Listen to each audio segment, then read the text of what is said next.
Well, good Tuesday afternoon to you. Lord of mercy, it's Dan. I want to welcome y'all to my home in the sticks. Hope everybody's having a show enough good Tuesday. But over here in East Central Mississippi, the sun is going down, but guess what? It ain't raining. But what I wanted to do today is I wanted to bump some gums with you and y'all because I had a few folk ask me some questions. So give me a second, and that's what we finna do.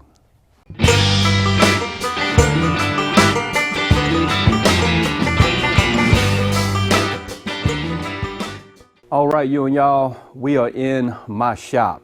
I've had quite a few folk ask me about my wood burning stove that I run in my shop and whether or not it is my primary source of heat down here in my shop. You and y'all know that I spend a considerable amount of time down here in my shop, and I use this wood burner quite often. So I want to address those questions and show you you and y'all what I started out with way back 8 years ago in the beginning. What I started out with way back when is that 5 grade infrared heater. I actually had this installed, I don't know, 8 or some odd years ago. That was my primary source of heat. I have a 200-gallon propane tank behind my shop, and that is what I pretty much ran that 5 grade infrared heater on. And I'm going to tell you right up front that I spent a ton of money during the wintertime filling that thing up. Somewhere on the tunes of sometimes close to $1,200 over the winter just to heat my shop. So I had to come up with something else to heat my shop, and that would do it efficiently and it wouldn't cost a lot of money. That's when I found this guy right here. I apologize for the light. Sun's going down. Don't have just a ton of light in my shop. But this is a Vogelzang Frontiersman.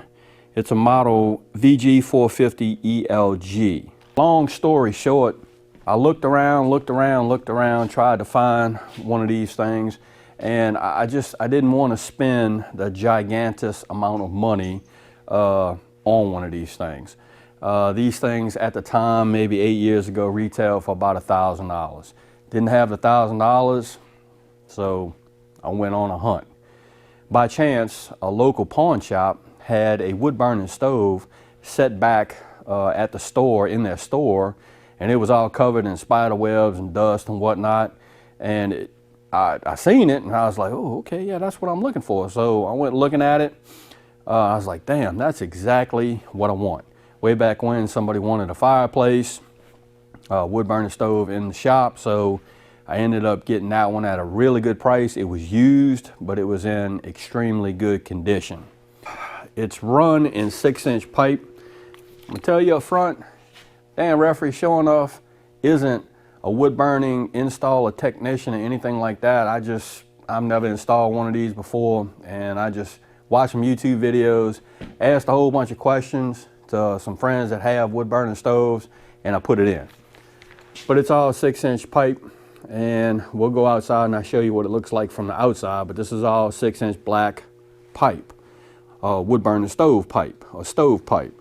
This thing actually has a blower in the back. You probably can't see it because of the light, but I assure you it does have a blower. And it's got some clear glass, and it's got the holes in the back, and sorry for the light, you can't see it. I also added kind of like a heat shield to shield this guy. It gets hot, but just doesn't get like blazing hot where if you touch the walls, it's just like, ooh, damn, that's hot. But all that is just some tin that I had left over, cut it down, and boarded it up with some reclaimed wood that I had. And it gives it a nice little accent, and it actually protects the wall from this guy right here. Don't forget, I have a heater, a temperature gauge on here too. The one thing going on with this guy, and I haven't figured it out yet, well, I don't know, it's pretty obvious. The one thing that happens sometimes with that wood burning heater is when I get that showing up sideways rain over here, it will actually run down the 6-inch pipe from the outside, come down, trickle down, and that pipe will get wet. I don't know if you could pick it up on, or if you picked up on it or you saw it, but sometimes, well, there's some rust on the 6-inch pipe. I don't know how to remedy that. You and y'all that maybe run a wood burning heater on a regular basis at your home place or your homestead, hey, drop a comment on that and let me know, give me your thoughts on that. But, you know, when it rains and it's hard sideways rain and it goes down that pipe, the only way it's gonna go is down. So, yeah. I use a lot of just some pieces of untreated scrap wood that I cut into sticks as tinder. And of course, have a whole bunch of firewood that I have chopped outside, and I'll show you that too. That wood burning heater became my actual primary source of heat for down here in my shop. What I can tell you is this wood burning heater and this area over here in my shop is roughly 35 by 30. That wood burning heater will keep this area 70 degrees all day long with no problems at all. Sometimes it gets to the point where it's so hot I actually have to crack some windows and stuff just to vent it out. But it works really, really good, and it's very, very efficient. I don't use the blower on the wood burning stove itself because I have ceiling fans all over the place. We're gonna go outside and I'm gonna show you how I plumbed it on the outside. All right, here we are outside. We're in the back of my shop on the west side of my shop, and there it is on the outside. Again, it's all 6-inch pipe, elbows, and it's all 6-inch black stove pipe with that thing on top of it. The silver thing that's sticking out of my shop is I don't know what it's called, but it's like an insulator, and all of that hot air, because I actually had to drill a 6-inch hole, or that's probably an 8-inch hole through my shop wall to actually stick that through.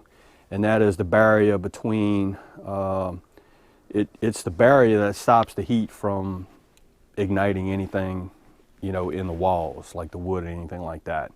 Again, I'm not a fireplace installer technician type guy. I'm just a dang police that wanted some heat in my shop.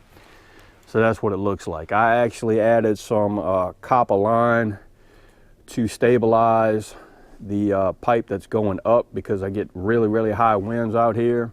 And guess what? For the last 8 years, it has been working quite well. Knock on wood, with no problems. So let's walk over here. I'm going to show you my wood pile. This is my wood pile. It's dwindling away because I have ran the wood burner several days because it has been getting cold here in East Central Mississippi.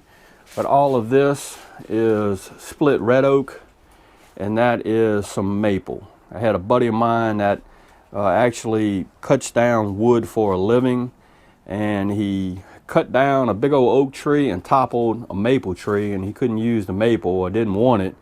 So I was like, heck yeah, bring it over here and I'll buck it up and cut it up for the wood burner. So this thing will probably hold, I don't know, maybe 4 or 5 cords of wood. It's a pretty good bit, but it keeps my my shop warm, and that's what it's all about. I hope I addressed those questions of the folks that have asked me what is my primary source of heat here at my home place in my shop, and it is going to be that wood burning heater that I showed you. Again, I apologize for the light in there, y'all. Sun's going down. I was thinking the sunlight was gonna just come through the windows and I'd get some good shots for you. Really didn't have time to set up all of the lights and all of that stuff. But if anybody's interested in it, I don't mind doing it at all. But I just wanted to answer those questions that were asked of me. So I'm gonna wrap up this video, y'all. Have a bunch of chores that I need to get done. I got some animals I need to feed and just some whatnots that I got to do. If you like this video, Lord of mercy, y'all give it a thumbs up. That help. If you haven't subscribed to the Home and Six channel, y'all need to come on over and give me a look, because I'm always doing stuff. Really. With that being said, you know it's coming. Dan Referee showing off, always gonna say it. Don't let nobody dull your shine. I mean nobody. You showing off, get your shine on. It's that important. And we will see you and y'all in the next video.